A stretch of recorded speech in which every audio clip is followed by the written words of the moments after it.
ನಮಸ್ಕಾರ ವೀಕ್ಷಕರೇ, ಏಷ್ಯಾನೆಟ್ ಸುವರ್ಣ ನ್ಯೂಸ್ನ ಜಾತಕ ಫಲ ವಿಶೇಷ ಕಾರ್ಯಕ್ರಮಕ್ಕೆ ಸ್ವಾಗತ. ನಾನು ನಯನ ಶಂಕರ್. ಇವತ್ತು ಶನಿವಾರ, ಶನಿ ಮಹಾದೇವನಿಗೆ ವಿಶೇಷವಾದಂಥ ದಿನ. ಈ ದಿನದ ವಿಶೇಷತೆ ಏನು, ಇವತ್ತು ದ್ವಾದಶ ರಾಶಿಗಳ ಫಲಾಫಲ ಹೇಗಿದೆ, ಹಾಗೆ ನೀವು ಕಳಿಸಿರುವಂಥ ಸಂದೇಶಗಳಿಗೆ ಪರಿಹಾರ ಏನು ನೋಡೋಣ. ಇದೀಗ ನಮ್ಮ ಜೊತೆ ಖ್ಯಾತ ಜ್ಯೋತಿಷಿಗಳಾಗಿರುವಂಥ ಶ್ರೀಕಂಠ ಶಾಸ್ತ್ರಿಗಳಿದ್ದಾರೆ. ಬನ್ನಿ ಅವರನ್ನ ಕಾರ್ಯಕ್ರಮಕ್ಕೆ ಸ್ವಾಗತಿಸೋಣ. ಶಾಸ್ತ್ರಿಗಳೇ, ಕಾರ್ಯಕ್ರಮಕ್ಕೆ ಸ್ವಾಗತ. ನಮಸ್ಕಾರಗಳು. ಶಾಸ್ತ್ರಿಗಳೇ, ಇವತ್ತು ಶನಿವಾರ, ಈ ದಿನ ದೇವರ ಅನುಷ್ಠಾನ, ಪೂಜೆ ಪುನಸ್ಕಾರ ಹೇಗಿರಬೇಕು ತಿಳಿಸ್ಕೊಡೋದಾದ್ರೆ? ಶ್ರೀ ಗುರುಭ್ಯೋ ನಮಃ. ಹರಿ ಓಂ. ಮೂರ್ತಿತ್ವೇ ಪರಿಕಲ್ಪಿತ ಶಶಿಭೃತೋ ವರ್ತ್ಮಾಪನ ಜನ್ಮನ ಮಾತ್ಮೇತ್ಯಾತ್ಮವಿದಾಂ ಕೃತುಶ್ಚ ಯಜತಾಂ ಭರ್ತ ಅಮರ ಜ್ಯೋತಿಷಾಂ ಲೋಕಾನಾಂ ಪ್ರಳಯೋದ್ಭವ ಸ್ಥಿತಿ ವಿಭುಶ್ಚಾನೇಕಧಾಯಶ್ರಿತೌ ವಾಚನ್ನ ಸದದಾತ್ವನೇಕ ಕಿರಣ ತ್ರೈಲೋಕ್ಯ ದೀಪೋ ರವಿಹಿ.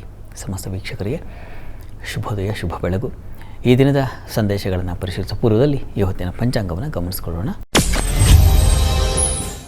ಶ್ರೀ ಪರಾಭವ ನಾಮ ಸಂವತ್ಸರ, ಉತ್ತರಾಯಣ, ವಸಂತ ಋತು, ಚೈತ್ರ ಮಾಸ, ಕೃಷ್ಣ ಪಕ್ಷವಾಗಿದೆ. ಈ ದಿವಸ ಶನಿವಾರವಾಗಿರತಕ್ಕಂಥದ್ದು ದ್ವಿತೀಯ ತಿಥಿ, ಸ್ವಾತಿ ನಕ್ಷತ್ರ. ಈ ದಿವಸ ಶನಿವಾರವಾಗಿದೆ, ಸ್ವಾತಿ ನಕ್ಷತ್ರ ಕೂಡಿದೆ. ಹೀಗಾಗಿ ನರಸಿಂಹ ಸನ್ನಿಧಾನದಲ್ಲಿ ಒಂದು ವಿಶೇಷ ಆರಾಧನೆ ಮಾಡಿಸೋದು. ಹೇಗೆ ಆರಾಧನೆ ಅಂತಂದರೆ ಅಭಿಷೇಕಾದಿಗಳು. ನರಸಿಂಹಸ್ವಾಮಿಗೆ ತುಂಬ ಇಷ್ಟವಾದದ್ದು ತುಳಸಿ ಅರ್ಚನೆ ಮಾಡಿಸ್ತಕ್ಕಂಥದ್ದು, ಮತ್ತು ನರಸಿಂಹಸ್ವಾಮಿಗೆ ಅಪೂಪ ನೈವೇದ್ಯಗಳನ್ನು ಮಾಡಿಸ್ತಕ್ಕಂಥದ್ದು ಯಾವುದೂ ಆಗುತ್ತೆ. ನರಸಿಂಹಸ್ವಾಮಿ ಬಹಳ ಮುಖ್ಯವಾಗಿ ಹೇಗೆ ಪ್ರಹ್ಲಾದ ತುಂಬ ಭಕ್ತಿಯಿಂದ ಕಷ್ಟದಲ್ಲೂ ಸಂಕಷ್ಟದಲ್ಲೂ, ನಮಗೂ ಹಾಗೆ ತಾನೆ. ಅವನಿಗೆ ಅಪ್ಪನೇ ಮಹಾಶತ್ರು, ಮನೆಯಲ್ಲೇ ಕುಟುಂಬದಲ್ಲೇ ಶತ್ರುಗಳು. ಹೀಗಿದ್ದಾಗಲೂ ಬಿಡದೆ ಎಷ್ಟು ಒತ್ತಡ ಇತ್ತು ಹೇಳಿ. ಕಥೆಯನ್ನು ನಾವು ಗಮನಿಸ್ತೀವಲ್ವ. ಚಿತ್ರಹಿಂಸೆ ಕೊಟ್ಟಿದ್ದು ಅವನು, ಬೆಂಕಿಗೆ ನೂಕದ, ಆನೆಗಳ ಕಾಲಲ್ಲಿ ತುಳಿಸ್ದ, ಸರ್ಪಗಳಲ್ಲಿ ತುಳಿಸ್ದ, ಕಚ್ಚೋ ಪ್ರಯತ್ನ ಮಾಡ್ದ, ಬೆಟ್ಟದಿಂದ ನೂಕದ ಪಾಪ ಆ ಪುಟ್ಟ ಬಾಲಕ. ಆದರೆ ಸ್ಥಿರವಾದ ಒಂದು ಅಚಲವಾದ ಅಂತೀವಲ್ಲ, ಆ ರೀತಿಯ ಒಂದು ಶ್ರದ್ಧೆ ಇದೆ. ನರಸಿಂಹಸ್ವಾಮಿ ನಮ್ಮ ತಂದೆಗಿಂತ ದೊಡ್ಡವನು ಆ ಪುಟ್ಟ ಮಗುವಿಗೆ ಬಂದಿದೆ. ಅದಕ್ಕೆ ನಾರದರ ಉಪದೇಶ ಮತ್ತೊಂದು ಕಾರಣ. ಅಂಥ ಗುರುಗಳು, ಸಂಸ್ಕಾರದ ಮಾತುಗಳು ಬೇಕಾಗತ್ತೆ.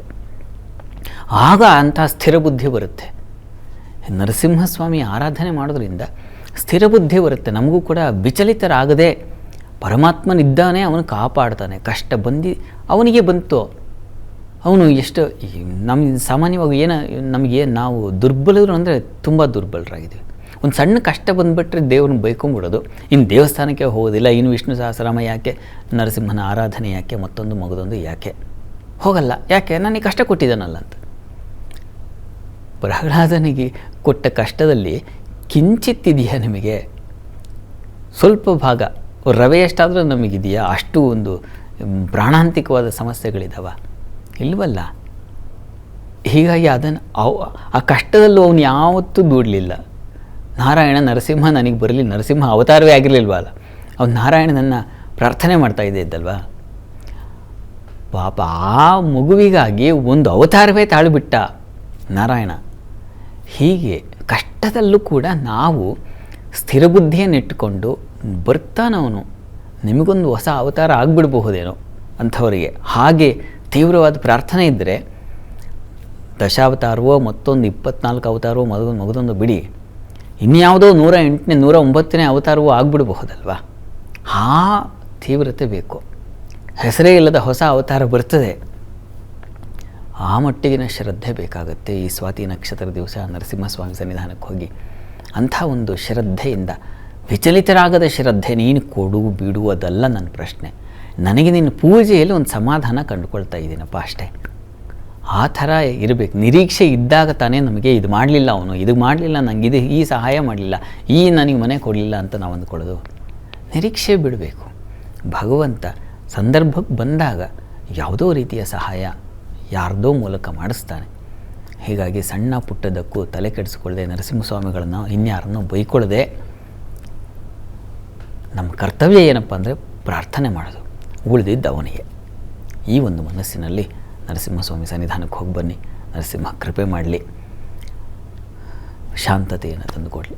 ಖಂಡಿತವಾಗ್ಲೂ ಶಾಸ್ತ್ರಿಗಳೇ, ನೀವು ಹೇಳಿರೋ ಹಾಗೆ ಆಸೆ ಮತ್ತು ನಿರೀಕ್ಷೆಗಳು ಮನುಷ್ಯನನ್ನು ದುಃಖಕ್ಕೆ ದೂಡ್ತವೆ. ಅದು ಆಗಬಾರ್ದು, ನಮ್ಮ ಬುದ್ಧಿ ಚಾಂಚಲ್ಯತೆ ಕಡಿಮೆ ಆಗಬೇಕು ಅಂದರೆ ಆ ನರಸಿಂಹಸ್ವಾಮಿಯನ್ನು ಪ್ರಾರ್ಥನೆ ಮಾಡಬೇಕು ಅನ್ನೋದನ್ನು ಇವತ್ತು ತಿಳಿಸ್ಕೊಟ್ಟಿದ್ದೀರಾ.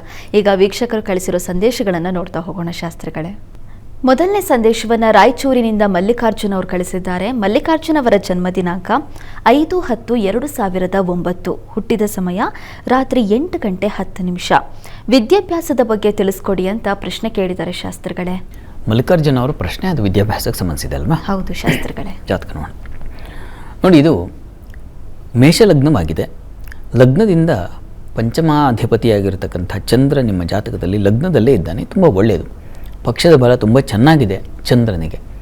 ಪಕ್ಷೋದ್ಭವಂ ಹಿಮಕರಸ್ಯ ವಿಶಿಷ್ಟ ಮಾಹುಹು ಅಂತ ಶಾಸ್ತ್ರದಲ್ಲಿ ಒಂದು ಆಧಾರ ಇದೆ. ಚಂದ್ರನಿಗೆ ಪಕ್ಷದ ಬಲ ಇದ್ದುಬಿಟ್ರೆ ಮತ್ತು ಉಚ್ಚಾಭಿಲಾಷಿ, ಬೇರೆ ಗ್ರಹಗಳಿಗೆಲ್ಲ ನೋಡ್ತೀವಲ್ಲ ಹಾಗೆ ಮೇಷದಲ್ಲಿ ಚಂದ್ರ ಇದ್ದಾಗ, ಪಕ್ಷದ ಸಹಿತನಾಗಿದ್ದಾಗ ತುಂಬ ಚೆನ್ನಾಗಿದೆ ಅಂತ.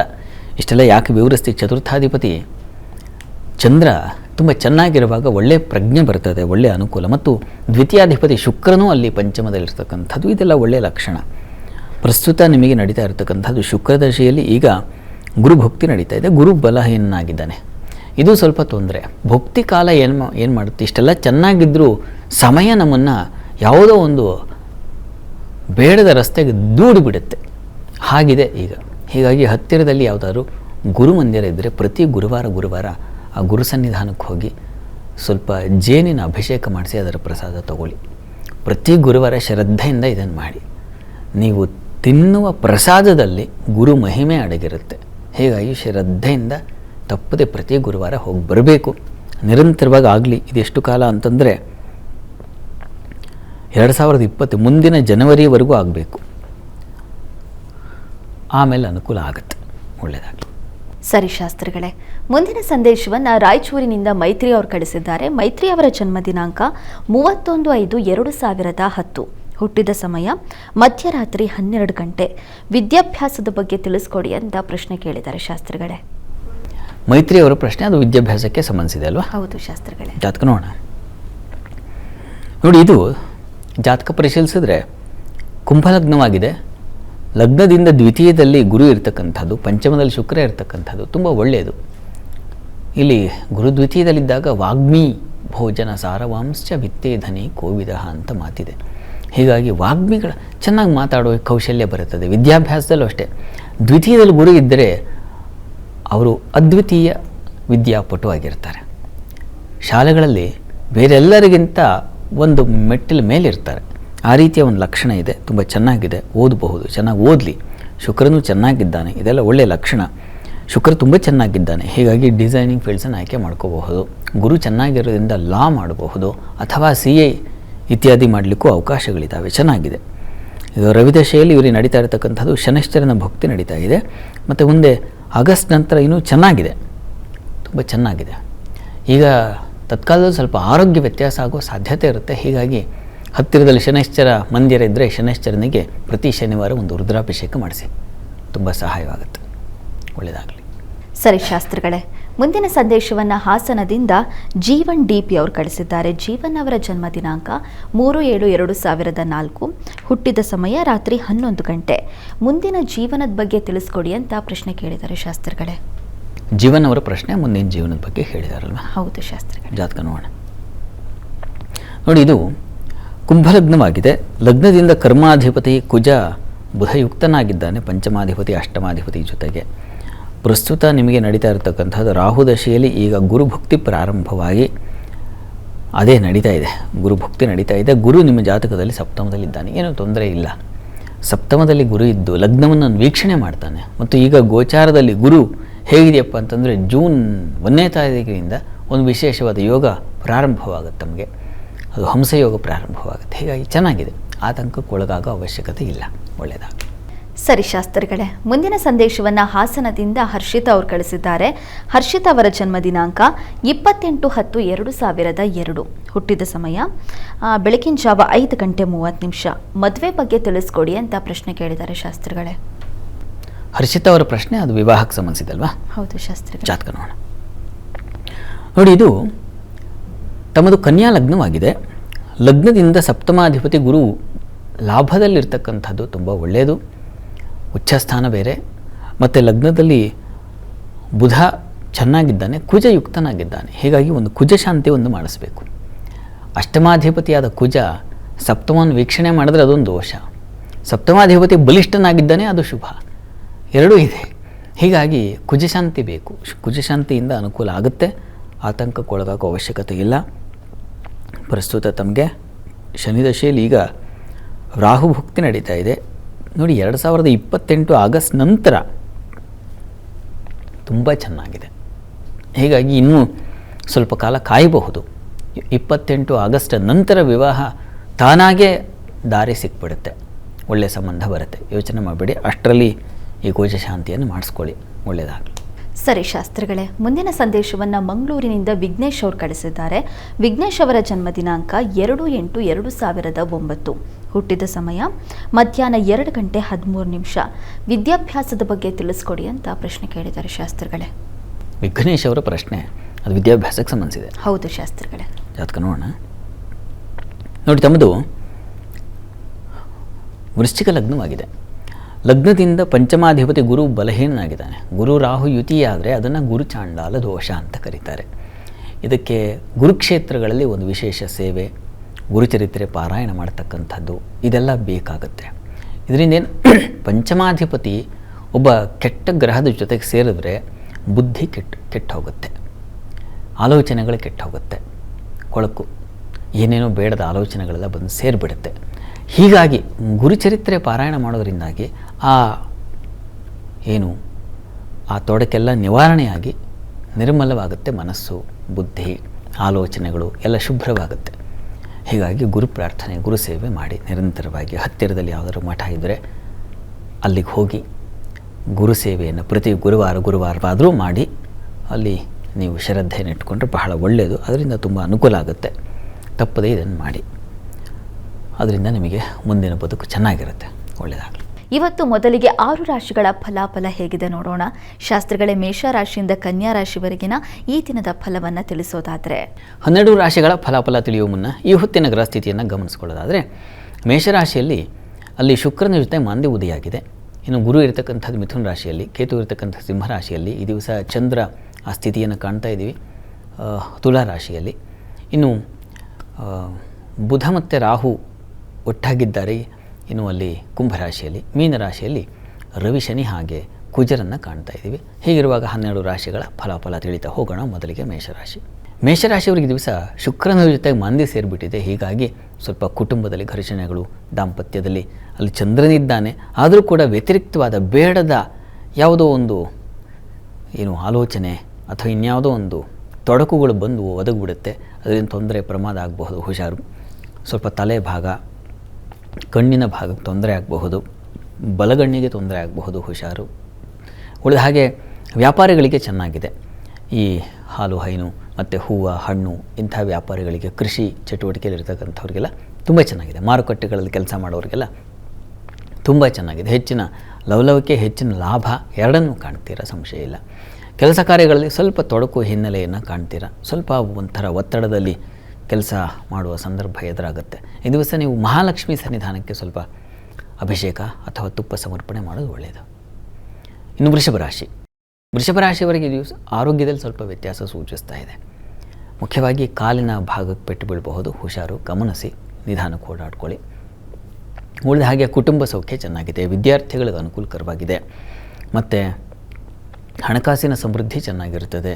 ಈ ಬ್ಯಾಂಕ್ಗಳಲ್ಲಿ ಕೆಲಸ ಮಾಡೋರಿಗೆ, ಫೈನಾನ್ಸ್ ಕ್ಷೇತ್ರ ಅಂತ ಯಾವುದು ಅಂತೀವೋ ಆ ಫೀಲ್ಡಲ್ಲಿ, ಆ ಸೆಕ್ಟರ್ಗಳಲ್ಲಿ ಕೆಲಸ ಮಾಡೋರಿಗೆ ತುಂಬ ಚೆನ್ನಾಗಿದೆ. ಹೆಚ್ಚಿನ ಅನುಕೂಲ ಸೂಚಿಸ್ತಾ ಇದೆ. ವೃತ್ತಿಯಲ್ಲೂ ತುಂಬ ವಿಶೇಷವಾದ ಲಾಭ, ಅನುಕೂಲ, ಅಧಿಕಾರ ಇತ್ಯಾದಿಗಳನ್ನು ಕಾಣ್ತೀರ. ಚೆನ್ನಾಗಿದೆ. ಪ್ರಾರ್ಥನೆಗೆ ನೀವು ಕೂಡ ಮಹಾಲಕ್ಷ್ಮಿ ಸನ್ನಿಧಾನಕ್ಕೆ ಹೋಗಿ ಒಂದು ಅಭಿಷೇಕ ಮಾಡಿಸೋದು ತುಂಬ ಒಳ್ಳೆಯದು. ಇನ್ನು ಮಿಥುನ ರಾಶಿಯವರಿಗೆ ಈ ದಿವಸ ಲಾಭದಾಯಕ ದಿನ. ವಸ್ತ್ರ ವ್ಯಾಪಾರಿಗಳಿಗೆ ತುಂಬ ಚೆನ್ನಾಗಿರ್ತದೆ. ಈ ಯಾವುದನ್ನು ಡಿಸೈನಿಂಗ್ ಫೀಲ್ಡ್ಸ್ ಅಂತೀವೋ ಆ ಕ್ಷೇತ್ರಗಳಲ್ಲಿರೋರಿಗೆ ತುಂಬ ಚೆನ್ನಾಗಿದೆ. ಕಲಾವಿದರಿಗೆ ತುಂಬ ಚೆನ್ನಾಗಿರುತ್ತದೆ ಈ ದಿವಸ. ಇನ್ನು ಪಂಚಮದಲ್ಲಿ ಚಂದ್ರ ಇರೋದು ಕೂಡ ತುಂಬ ಪ್ರತಿಭಾಶಾಲಿಗಳಾಗಿರ್ತೀರ. ಹೊಸ ಆಲೋಚನೆಗಳು, ಬೇರೆ ಯಾರಿಗೂ ಹೊಳಿದೇ ಇರತಕ್ಕಂಥ ವಿಚಾರಗಳು ಹೊಳಿತಕ್ಕಂಥದ್ದು, ಈ ರೀತಿಯಲ್ಲೆಲ್ಲ ತುಂಬ ಚೆನ್ನಾಗಿದೆ. ಮಕ್ಕಳಿಂದ ಅಷ್ಟೇ ತುಂಬ ಆತ್ಮೀಯತೆ, ಪ್ರೀತಿ, ವಿಶ್ವಾಸ, ಯಾವುದೇ ರಗಳೆ ಇಲ್ಲದೆ ರಜಾ ಇದ್ದರೂ ಕೂಡ ಮನೆ ಮಕ್ಕಳನ್ನು ನಿಭಾಯಿಸುವಲ್ಲಿ ಯಶಸ್ವಿಗಳಾಗ್ತೀರಾ. ಅದೇ ದೊಡ್ಡ ಸಾಧನೆ ಆಗಿಬಿಡುತ್ತೆ ಈ ದಿವಸ. ಚೆನ್ನಾಗಿದೆ. ಈ ದಿವಸ ಹೆಚ್ಚಿನ ತೊಡಕೇನೂ ಇಲ್ಲ, ಯೋಚನೆ ಮಾಡಬೇಡಿ. ಪ್ರಾರ್ಥನೆಗೆ ಸುಬ್ರಹ್ಮಣ್ಯ ಪ್ರಾರ್ಥನೆ ಮಾಡಿ. ಇನ್ನು ಕರ್ಕಟಕ ರಾಶಿ. ಕರ್ಕಟಕ ರಾಶಿಯವರಿಗೆ ಈ ದಿವಸ ಚತುರ್ಥದಲ್ಲಿದ್ದಾನೆ ಚಂದ್ರ, ತುಂಬ ಚೆನ್ನಾಗಿದೆ. ಸ್ನೇಹಿತರು, ಮನರಂಜನೆ, ಬಂಧುಗಳು ಇಂಥವ್ರ ಜೊತೆಗೆ ಮನಸ್ಸಿಗೆ ಯಾವುದು ಹಿತವೋ ಆ ರೀತಿಯ ಕೆಲಸಗಳಲ್ಲಿ ಪಾಲ್ಗೊಳ್ತೀರಾ. ಮನಸ್ಸು ಹಿತವಾಗಿರ್ತದೆ. ಕೃಷಿಕರಿಗೆ ತುಂಬ ಚೆನ್ನಾಗಿರ್ತದೆ. ನೀರಿನ ಕ್ಷೇತ್ರಗಳಲ್ಲಿ ಕೆಲಸ ಮಾಡೋರಿಗೆ, ಹೈನುಗಾರರಲ್ಲಿ ತುಂಬ ಚೆನ್ನಾಗಿದೆ. ಹೆಚ್ಚಿನ ವ್ಯಾಪಾರ ವಹಿವಾಟು ಚೆನ್ನಾಗಿರ್ತದೆ, ಲಾಭವೂ ಚೆನ್ನಾಗಿರ್ತದೆ, ಮನಸ್ಸಿಗೂ ಸಮಾಧಾನ ಇದೆ. ಮತ್ತು ಬಂಧುಗಳಲ್ಲಿ ತುಂಬ ಆತ್ಮೀಯರು, ಹೃದಯಕ್ಕೆ ಹತ್ತಿರವಾದವರು ಅಂಥವರ ಸಂಪರ್ಕ ಏರ್ಪಾಡಾಗೋದು, ಅವ್ರ ಜೊತೆ ಹೆಚ್ಚು ಕಾಲ ಕಳೆಯೋದು ಆ ರೀತಿಯಲ್ಲಿ ಇರ್ತದೆ. ಕೆಲಸದಲ್ಲಿ ಮಾತ್ರ ಈ ದಿವಸ ಸ್ವಲ್ಪ ಹೆಣ್ಣು ಮಕ್ಕಳಿಗೆ ಕಿರಿಕಿರಿ ಇದೆ, ಹುಷಾರಾಗಿರಿ. ಪ್ರಾರ್ಥನೆಗೆ ನೀವು ಕೂಡ ಮಹಾಲಕ್ಷ್ಮಿ ಸನ್ನಿಧಾನದಲ್ಲಿ ಅಭಿಷೇಕ ಮಾಡಿಸೋದು ಒಳ್ಳೆಯದು. ಇನ್ನು ಸಿಂಹರಾಶಿ. ಸಿಂಹರಾಶಿಯವರಿಗೆ ಈ ದಿವಸ ವೃತ್ತಿಯಲ್ಲಿ ಸ್ವಲ್ಪ ತೊಡಕನ್ನು ಸೂಚಿಸ್ತಾ ಇದೆ. ಅದು ನೀವು ಮಾಡದ ತಪ್ಪಿಗೆ ಇನ್ನೊಬ್ಬರಿಂದ ಆರೋಪಗಳು, ತೊಂದರೆಗಳು ಬರ್ತಕ್ಕಂಥ ಸಾಧ್ಯತೆ. ನಿಮ್ಮದೆಲ್ಲ ತಪ್ಪು ಪಾಪ ಬಂದು ತಲೆ ಮೇಲೆ ಹೊತ್ಕೊಂಡ್ಬಿಡುತ್ತೆ. ಹೀಗಾಗೋ ಲಕ್ಷಣ ಇದೆ, ಹುಷಾರಾಗಿರಿ. ಇನ್ನು ಉಳಿದ ಹಾಗೆ ಸೇವಕರು ಸಹಾಯ, ಅವರಿಂದ ಸಹಾಯಗಳು ಇತರೆ ತುಂಬ ಚೆನ್ನಾಗಿದೆ. ಸಹೋದರಲ್ಲಿ ಆತ್ಮೀಯತೆ ಚೆನ್ನಾಗಿರ್ತದೆ. ಈ ದಿವಸ ದಾಂಪತ್ಯದಲ್ಲಿ ಸ್ವಲ್ಪ ಮನಸ್ತಾಪಗಳು, ವಾಗ್ಘರ್ಷಣೆಗಳು, ಮಾತಿಗೆ ಮಾತು ಬೆರ್ತದು ಕಹಿಯಾಗುತ್ತೆ, ಬೆಂಕಿಯಾಗಿಬಿಡುತ್ತೆ. ಹುಷಾರು. ಕಹಿ, ಬೆಂಕಿ ಅನ್ನೋದಕ್ಕಿಂತ ಕಹಿ ಸಹಿಸ್ಕೊಳ್ಳೋಕ್ಕಾಗದ ಒರಟುತನ, ಕಹಿತನ ಉಂಟಾಗುತ್ತೆ. ಇದಕ್ಕೇನಪ್ಪ, ನರಸಿಂಹ ಪ್ರಾರ್ಥನೆ ಮಾಡ್ಕೊಳ್ಳಿ. ಇನ್ನು ಕನ್ಯಾ ರಾಶಿ. ಕನ್ಯಾ ರಾಶಿಯವರಿಗೆ ಈ ದಿವಸ ಕೆಲಸ ಕಾರ್ಯಗಳಲ್ಲಿ ತುಂಬ ಚೆನ್ನಾಗಿದೆ. ವೃತ್ತಿಯಲ್ಲಿ ಅನುಕೂಲ, ಹಿರಿಯರಿಂದ ಗೌರವ, ಈ ದಿವಸ ಸುಗ್ರಾಸ ಭೋಜನ, ಮನೆಯಲ್ಲಿ ಒಳ್ಳೆಯ ವಾತಾವರಣ, ಶುಭ ವಾತಾವರಣ, ಸ್ತ್ರೀಯರಿಗೆ ಕುಟುಂಬದಲ್ಲಿ ಒಂದು ಬಲ, ನಿಮ್ಮ ಮಾತಿಗೆ ಮಾನ್ಯತೆ, ಇದೆಲ್ಲ ತುಂಬ ಚೆನ್ನಾಗಿದೆ ಈ ದಿವಸ. ಆದರೆ ಅಷ್ಟಮದಲ್ಲಿ ಮಾಂದಿ ಶುಕ್ರ ಜೊತೆಗಿರೋದ್ರಿಂದ ಹುಷಾರಾಗಿರಿ. ಮಾತು, ಯಾವ ಮಾತು ಸಿಹಿಯೋ ಆ ಮಾತಿಗೆ ಕಹಿಯೂ ಬೆರೆತು ಬಿಡುತ್ತೆ. ಈ ರೀತಿಯಲ್ಲಿ ಹುಷಾರಾಗಿರಬೇಕು ಈ ದಿವಸ. ಮತ್ತು ವಸ್ತುನಷ್ಟತೆ, ಅದರಲ್ಲಿ ಹೆಣ್ಮಕ್ಳಿಗೆ ಜಾಸ್ತಿ. ಪ್ರಯಾಣದಲ್ಲೂ ಮತ್ತೊಂದು ಹುಷಾರಾಗಿರಿ. ಕಾರ್ತವೀರ್ಯಾರ್ಜುನ ಸ್ಮರಣೆ ಮಾಡಿ. ಇನ್ನು ತುಲಾರಾಶಿ. ತುಲಾರಾಶಿಯವರಿಗೆ ವೃತ್ತಿಯ ಅಧಿಪತಿ ಜನ್ಮದಲ್ಲಿದ್ದಾಗ ಕಾರ್ಯಗಳಲ್ಲಿ ಕೌಶಲ್ಯತೆ ಬರುತ್ತೆ. ವೃತ್ತಿಯಲ್ಲಿ ವಿಶೇಷವಾದ ಸಹಕಾರಗಳು, ಅನುಕೂಲಗಳು ಉಂಟಾಗುವ ಸಾಧ್ಯತೆ ಚೆನ್ನಾಗಿದೆ ಈ ದಿವಸ. ಆದರೆ ದಾಂಪತ್ಯದಲ್ಲಿ, ಸಂಗಾತಿ ವಿಚಾರದಲ್ಲಿ ಏನೋ ಬೇಡದ ಅಸಮಾಧಾನ ಬಂದು ಸೇರಿಕೊಳ್ಳುತ್ತೆ. ಕಹಿ ಘಟನೆ ನಡೆಯುವ ಸಾಧ್ಯತೆ ಸೂಚಿಸ್ತಾ ಇದೆ. ಕಿತ್ತಾಡ್ಕೊಳ್ಳೋ ಸಾಧ್ಯತೆ ಜಾಸ್ತಿ ಇದೆ. ತುಂಬ ಹುಷಾರಾಗಿರಿ. ಉಳಿದಾಗಿ ವ್ಯಾಪಾರಿಗಳಿಗೂ ಅಷ್ಟೇ, ವಸ್ತ್ರ ವ್ಯಾಪಾರದಲ್ಲಿ ಏನೋ ತೊಂದರೆಗಳು, ಮೋಸಗಳಾಗೋ ಸಾಧ್ಯತೆ ಇದನ್ನು ಸೂಚಿಸ್ತಾ ಇದೆ. ನಷ್ಟ ಸಂಭವ ಸೂಚಿಸ್ತಾ ಇದೆ. ಹುಷಾರು. ವೃತ್ತಿ ಕೆಲಸಕ್ಕೆ ಹೋಗೋರಿಗೆ ಏನೂ ತೊಂದರೆ ಇಲ್ಲ, ತುಂಬ ಚೆನ್ನಾಗಿದೆ. ಸ್ತ್ರೀಯರಿಗೆ ಹೆಚ್ಚಿನ ಅನುಕೂಲ ಸೂಚಿಸ್ತಾ ಇದೆ. ಇನ್ನು ಬಂಧು ಮಿತ್ರರ ಸಹಾಯ ಇತ್ಯಾದಿ ಕಾಣ್ತಿರೋ ಸಂಶಯ ಇಲ್ಲ.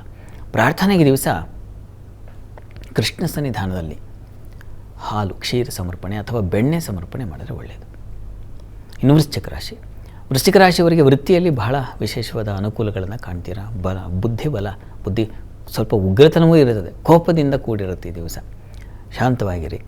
ಇನ್ನು ಸ್ತ್ರೀಯರಿಗೆ ಸ್ವಲ್ಪ ಆರೋಗ್ಯ ವ್ಯತ್ಯಾಸ ಸೂಚಿಸ್ತಾ ಇದೆ. ಸಾಲದ ಸೂಚನೆ ಸೂಚಿಸ್ತಾ ಇದೆ. ಸಂಗಾತಿಯಲ್ಲಿ ಕಲಹ, ಜಗಳ, ಸಂಗಾತಿಯೇ ಶತ್ರು, ಆ ರೀತಿಯ ಭಾವನೆ ಸೂಚಿಸ್ತಾ ಇದೆ. ಅತಿಯಾದ ಓಡಾಟ, ವ್ಯಯ ಸ್ವಲ್ಪ ವೀಕ್ ಆಗಿದೆ ಈ ದಿವಸ. ಎಚ್ಚರಿಕೆಯಿಂದ ಇರಬೇಕು. ಈಶ್ವರ ಸನ್ನಿಧಾನದಲ್ಲಿ ಅಭಿಷೇಕ ಮಾಡಿಸಿ. ಇನ್ನು ಧನುರಾಶಿ. ಧನುರಾಶಿಯವರಿಗೆ ಅತ್ಯಂತ ಲಾಭದಾಯಕ ದಿನ. ಬಹಳ ಚೆನ್ನಾಗಿದೆ ಈ ದಿವಸ. ಹಾಲು ಹೈನುಗಾರರಿಗೆ ತುಂಬ ಚೆನ್ನಾಗಿದೆ. ಡೈರಿ ಪ್ರಾಡಕ್ಟ್, ಹಾಲು, ಮೊಸರು, ಬೆಣ್ಣೆ, ತುಪ್ಪ ಈ ಕ್ಷೇತ್ರದಲ್ಲಿರೋರಿಗೆ ತುಂಬ ಚೆನ್ನಾಗಿದೆ. ಮತ್ತು ಸಸ್ಯ, ಯಾವುದನ್ನು ನಾವು ನರ್ಸರಿ ಅಥವಾ ಇನ್ನೇನೋ ಪ್ಲ್ಯಾಂಟ್ ಇತ್ಯಾದಿಗೆ ಸಂಬಂಧಿಸಿದ್ದು, ಗ್ರಾಸರೀಸ್ ಅವುಗಳಿಗೆ ಸಂಬಂಧಿಸಿರ್ತಕ್ಕಂಥದ್ದೆಲ್ಲ ತುಂಬ ಚೆನ್ನಾಗಿದೆ. ದಿನಸಿ ವ್ಯಾಪಾರ ಮತ್ತು ಬಂಧುಗಳಲ್ಲಿ ಸ್ವಲ್ಪ ಮಟ್ಟಿಗಿನ ಕಹಿ ಘಟನೆ ನಡೆಯೋ ಸಾಧ್ಯತೆ ಇದೆ. ಹುಷಾರು. ಮತ್ತು ಈ ದಿವಸ ಬುದ್ಧಿ ಸ್ವಲ್ಪ ವಕ್ರ ಬುದ್ಧಿ ಆಗಿಬಿಡುತ್ತೆ. ಆಲೋಚನೆಗಳು ಸ್ವಲ್ಪ ವ್ಯತ್ಯಾಸ ಮಾಡ್ಕೊಳ್ತೀರ. ಹೀಗಾಗಿ ಯಾದೇವಿ ಸರ್ವಭೂತೇಷು ಬುದ್ಧಿರೂಪೇಣ ಸಂಸ್ಥಿತ ನಮಸ್ತಸ್ಯೈ ನಮಸ್ತಸ್ಯೈ ನಮಸ್ತಸ್ಯೈ ನಮೋ ನಮಃ ಇದನ್ನು ಹೇಳ್ಕೊಳ್ಳಿ. ಇನ್ನು ಮಕರ ರಾಶಿ. ಮಕರ ರಾಶಿಯವರಿಗೆ ದಿವಸ ವೃತ್ತಿಯಲ್ಲಿ ತುಂಬ ವಿಶೇಷವಾದ ಅನುಕೂಲ ಇದೆ. ಸ್ತ್ರೀಯರಿಗೆ ಅಧಿಕಾರ ಅಥವಾ ಇನ್ಯಾವುದೋ ಒಂದು ಮಾನ್ಯತೆ, ಗೌರವ, ಪ್ರಶಂಸೆ ಸಿಗ್ತಕ್ಕಂಥದ್ದು, ಇನ್ನೇನೋ ಮನ್ನಣೆ ಬರ್ತಕ್ಕಂತಹ ಸಾಧ್ಯತೆ ಸೂಚಿಸ್ತಾ ಇದೆ. ಸಂಗಾತಿಯಿಂದ ಅಷ್ಟೇ ತುಂಬ ಅನ್ಯೋನ್ಯತೆ, ಸಾಮರಸ್ಯ, ಪ್ರೀತಿ ವಿಶ್ವಾಸಗಳನ್ನು ಕಾಣ್ತೀರಾ. ಕಾಳಜಿಯನ್ನು ಕಾಣ್ತೀರಾ. ಇದೆಲ್ಲ ತುಂಬ ಚೆನ್ನಾಗಿದೆ. ಇದು ಪ್ರಯಾಣದಲ್ಲಿ ಸ್ವಲ್ಪ ತೊಡಕು ಸೂಚಿಸ್ತಾ ಇದೆ. ಸ್ತ್ರೀಯರು ಪ್ರಯಾಣದಲ್ಲಿದ್ದರೆ ರೋಡ್ ರೇಜಸ್ಸು ಮತ್ತೊಂದು ಇಂಥ ಸಂದಿಗ್ಧ ಸಂಕಟಕ್ಕೆ ಸಿಕ್ಕಾಕೊಳ್ತೀರ. ಗ್ರಾಮದೇವತಾ ದರ್ಶನ, ಗ್ರಾಮದೇವತಾ ಪ್ರಾರ್ಥನೆ ಮಾಡೋದು ಒಳ್ಳೆಯದು. ಇನ್ನು ಕುಂಭರಾಶಿ. ಕುಂಭರಾಶಿಯವರಿಗೆ ದಿವಸ ವೃತ್ತಿಯಲ್ಲಿ ನಿಮಗೆ ಸ್ವಲ್ಪ ಅಲ್ಲಿ ಅಷ್ಟು ಅನುಕೂಲಕರ ವಾತಾವರಣ ಇಲ್ಲ. ಕುಜ, ರವಿ, ಶನಿ ಎಲ್ಲ ಬೆರ್ತಿದ್ದಾರಲ್ಲ, ಹೀಗಾಗಿ ಘರ್ಷಣೆಗಳು, ಮಾತಿನ ಘರ್ಷಣೆ, ವೃತ್ತಿಯಲ್ಲಿ ಮಾತಿನ ಘರ್ಷಣೆಗಳು ಮತ್ತೊಂದು ಈ ಥರದ ಸಾಧ್ಯತೆ ಇದೆ. ಆದರೆ ಏನಂದರೆ ದೈವಾನುಕೂಲ ಚೆನ್ನಾಗಿದೆ ಈ ದಿವಸ. ಕ್ಷೇತ್ರ ದರ್ಶನ, ಯಾವುದೋ ಒಂದು ಯಾವ ಕೆಲಸವೂ ಬೇಡಪ್ಪ, ಧರ್ಮಕರ ಯಾವುದಾದ್ರು ಒಂದು ಶುಭ ಚಿಂತನೆ ಮಾಡೋಣ ಅಂಥೇಳಿ ಸಜ್ಜನರ ಭೇಟಿಯೋ ಮತ್ತೊಂದು ಧ್ಯಾನ ತಪಸ್ಸು ಇಂಥ ಕ್ಷೇತ್ರ ದರ್ಶನ, ಹೀಗೆ ಮನಸ್ಸು ವಾಲುತ್ತೆ ಭಗವಂತನ ಕಡೆಗೆ. ಭಗವಂತ ನಾಮಸ್ಮರಣೆ ಆದರೂ ಮಾಡೋಣ ಅಂತ ಒಂದು ಕಡೆ ಕೂತ್ಕೊಂಡು ಮಾಡು, ಈ ಥರದ್ದು ಒಂದು ಆಲೋಚನೆ ಬರುತ್ತೆ. ಅದರಿಂದ ಅನುಕೂಲ ಆಗುತ್ತೆ, ಯೋಚನೆ ಮಾಡಬೇಡಿ. ಇನ್ನು ಉಳಿದ ಹಾಗೆ ಮಕ್ಕಳಿಂದ ಸಹಾಯ ಅನುಕೂಲ ಚೆನ್ನಾಗಿದೆ. ಹೈಯರ್ ಸ್ಟಡೀಸಲ್ಲಿರ್ತಕ್ಕಂಥವ್ರಿಗೆ ತುಂಬ ಚೆನ್ನಾಗಿದೆ, ಹೆಚ್ಚಿನ ಅನುಕೂಲ ಇದೆ. ಈ ದಿವಸ ಪ್ರಾರ್ಥನೆಗೆ ಸುಬ್ರಹ್ಮಣ್ಯ ಪ್ರಾರ್ಥನೆ ಮಾಡಿ. ಇನ್ನು ಮೀನರಾಶಿಯವರಿಗೆ ಈ ದಿವಸ ಸ್ನೇಹಿತರ ಬಂಧುಗಳ ಸಹಕಾರ ಚೆನ್ನಾಗಿದೆ. ವೃತ್ತಿಯಲ್ಲಿ ಹೆಚ್ಚಿನ ಅನುಕೂಲ ಕಾಣ್ತೀರಾ ಈ ದಿವಸ. ಆದರೆ ಆಹಾರ ವ್ಯತ್ಯಾಸ ಮಾಡಿಕೊಳ್ಳೋದು ಮತ್ತು ಕುಟುಂಬದಲ್ಲಿ ಹೆಣ್ಮಕ್ಳ ನಡುವೆಯೇ ಸ್ತ್ರೀಯರ ನಡುವೆ ಸ್ವಲ್ಪ ಗಲಾಟೆ ಘರ್ಷಣೆ ಬರೋ ಸಾಧ್ಯತೆ ಸೂಚಿಸ್ತಾ ಇದೆ. ತುಂಬ ಸಮಾಧಾನವಾಗಿರಿ. ಈ ದಿವಸ ಅಮ್ಮನವರ ಸನ್ನಿಧಾನಕ್ಕೆ ಕ್ಷೀರ ಸಮರ್ಪಣೆ ಮಾಡಿ. ಈ ದಿವಸ 12 ರಾಶಿಗಳವರು, ರಾಶಿ ಗೊತ್ತಿಲ್ಲ ಅಂತಕ್ಕಂಥವ್ರು ಹೇಳ್ಬಹುದಾದ ಮಂತ್ರ ಗಮನಿಸಿ. ಓಂ ಮಹಾಬಲಾಯ ನಮಃ, ಈ ಮಂತ್ರ ಹೇಳ್ಕೊಳ್ಳಿ, ಅನುಕೂಲ ಆಗುತ್ತೆ. ಶಾಸ್ತ್ರಿಗಳೇ, ಈ ದಿನದ ವಿಶೇಷತೆ ದ್ವಾದಶ ರಾಶಿಗಳ ಫಲ, ವೀಕ್ಷಕರ ಸಂದೇಶಗಳಿಗೆ ಪರಿಹಾರ ತಿಳಿಸಿದ್ದೀರಾ. ಧನ್ಯವಾದಗಳು ಶಾಸ್ತ್ರಿಗಳೇ. ಸರ್ವೇ ಜನಾಃ ಸುಖಿನೋ ಭವಂತು, ಸಮಸ್ತ ಸನ್ಮಂಗಳಾನಿ ಭವಂತು. ಎಲ್ಲರಿಗೂ ಶುಭವಾಗಲಿ. ವೀಕ್ಷಕರೇ, ಇದಾಗಿತ್ತು ಇವತ್ತಿನ ಜಾತಕ ಫಲ ವಿಶೇಷ ಕಾರ್ಯಕ್ರಮ. ನೇರ ದಿಟ್ಟ ನಿರಂತರ ಸುದ್ದಿಗಾಗಿ ನೋಡ್ತಾ ಇರಿ ಏಷ್ಯಾನೆಟ್ ಸುವರ್ಣ ನ್ಯೂಸ್.